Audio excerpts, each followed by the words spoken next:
Hello दोस्तों, सुनो कहानी चैनल में आपका स्वागत है।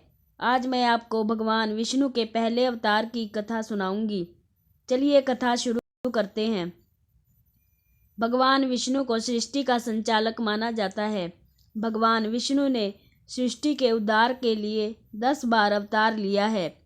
इन्हीं 10 अवतारों में से भगवान विष्णु का पहला अवतार उन्होंने यह स्वरूप उस समय लिया था जब प्रलय आने में कुछ ही समय बचा हुआ था। तब उन्होंने सृष्टि के उद्धार के लिए यह रूप धारण किया था। चलिए आपको इस अवतार की पौराणिक कथा बताते हैं। मान्यता के अनुसार एक राक्षस ने जब वेदों को चुरा कर समुद्र की गहराई में छुपा दिया था, तब भगवान विष्णु ने मत्स्य अवतार में आकर वेदों को पाया और उन्हें फिर स्थापित किया था। एक पुण्यात्मा राजा था जिसका नाम सत्यव्रत था। सत्यव्रत कृतमाला नदी में स्नान कर रहा था। स्नान करने के पश्चात जब तर्पण के लिए अंजलि में जल लिया तो उनकी अंजलि में जल के साथ एक छोटी सी मछली भी आ गई। जैसे ही सत्यव्रत ने मछली को नदी में वापस छोड़ना चाहा तो मछली बोली, राजन, जल के बड़े जीव छोटे जीवों को मारकर खा जाते हैं।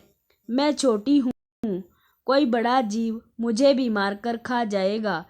कृपया आप मेरे प्राणों की रक्षा करें।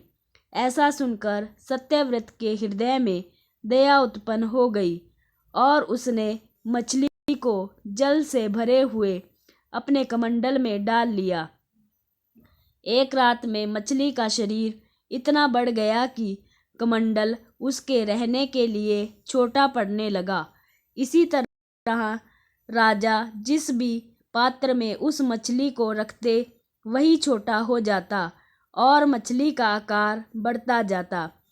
तब सत्यव्रत ने मछली को निकाल कर एक सरोवर और फिर उसके बाद समुद्र में डाल दिया। इसके बाद भी उसका आकार लगातार बढ़ रहा था। वह मछली कोई और नहीं बल्कि भगवान श्री हरि ही थे।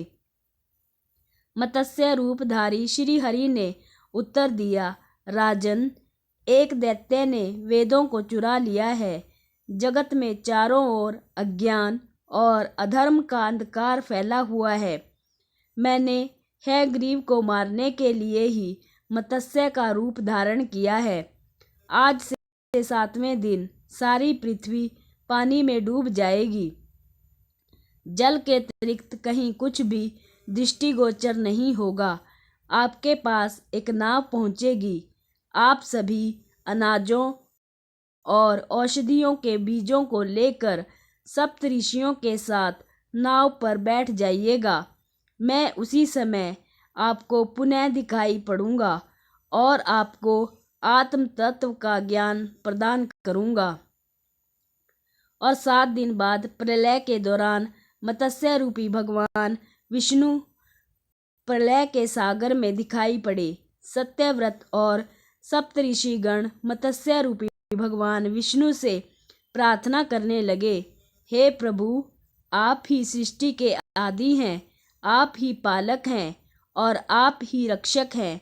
दया करो, हमें अपनी शरण में ले लो। तब सत्यव्रत और सप्तऋषियों की प्रार्थना पर मत्स्य रूपी भगवान विष्णु प्रसन्न हो उठे और उन्होंने अपने वचन के अनुसार सत्यव्रत को आत्मज्ञान प्रदान किया और बताया, सभी प्राणियों में मैं ही निवास करता हूँ। ना कोई ऊंचा है ना नीचा, सभी प्राणी एक समान हैं।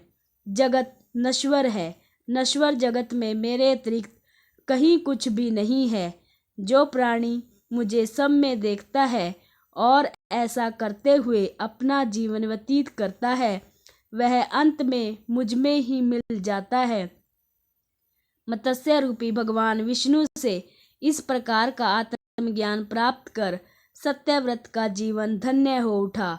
वे जीवंत रहते हुए ही जीवन मरण के बंधन से मुक्त हो गए। प्रलय का प्रकोप शांत होने पर मत्स्य रूपी भगवान विष्णु ने उस दैत्य को मारकर उससे वेद छीन लिए और भगवान विष्णु ने ब्रह्मा को दोबारा वेद दे दिए। वीडियो अच्छी लगे तो वीडियो को लाइक कर दीजिए, शेयर कर दीजिए। अगर आपने अभी तक मेरा चैनल सब्सक्राइब नहीं किया है तो चैनल को सब्सक्राइब करना ना भूलें। धन्यवाद।